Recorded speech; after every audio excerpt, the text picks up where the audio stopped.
En deuxième partie. Donc, monsieur a voulu également me mettre à dos avec ma fille Loïa en disant que ma fille était méchante avec lui et qu'elle faisait des mauvais regards et voulait que je la dispute, chose que je n'ai pas faite bien évidemment.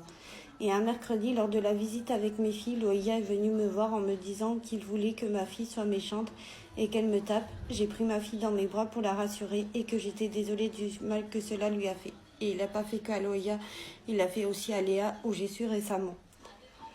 Donc monsieur mettait également Elsa sur la rambarde du balcon, les jambes dans le vide, en faisant semblant de la lâcher, et cela me faisait très peur, et lui rigolait de sa bêtise.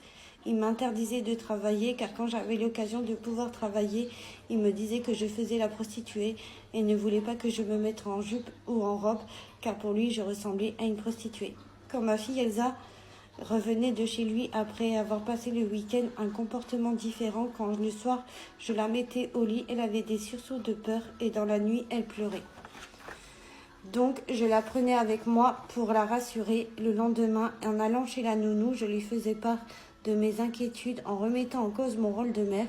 Ensuite, avec la nounou, en voyant le comportement de ma fille qui était agressif envers les autres enfants, également envers la nounou, j'ai également eu le service AED pour relater certains faits sur les agissements de monsieur, en leur précisant que je m'occupais de ma fille toute seule, qui ne participait pas aux besoins pour Elsa. Il est vrai que je n'ai rien dit par rapport aux violences que je subissais par peur des représailles, surtout que monsieur me battait, cela se passait devant Elsa. Il me menaçait de rien dire, car si je parlais, il nous tuerait toutes les deux.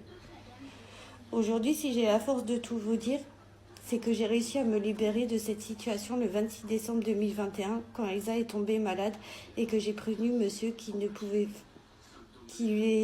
ne voulait pas faire le déplacement pour aller à SOS Médecins au Hayan, car n'ayant pas de transport en commun, monsieur me dit « Tu n'as qu'à te débrouiller tout seul, ce n'est pas mon problème ».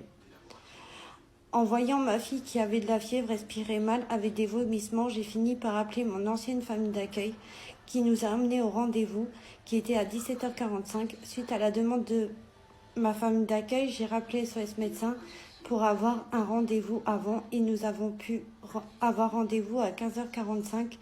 Quand nous sommes arrivés, le médecin m'a dit que j'avais réagi à temps car Elsa avait besoin de toute urgence de médicaments, ce qu'on a fait. Et le lendemain, j'ai demandé à madame et à monsieur, des amis et voisins, si cela ne les dérangeait pas, de garder Elsa le temps d'aller chercher le reste de médicaments manquants. Je fais la troisième partie.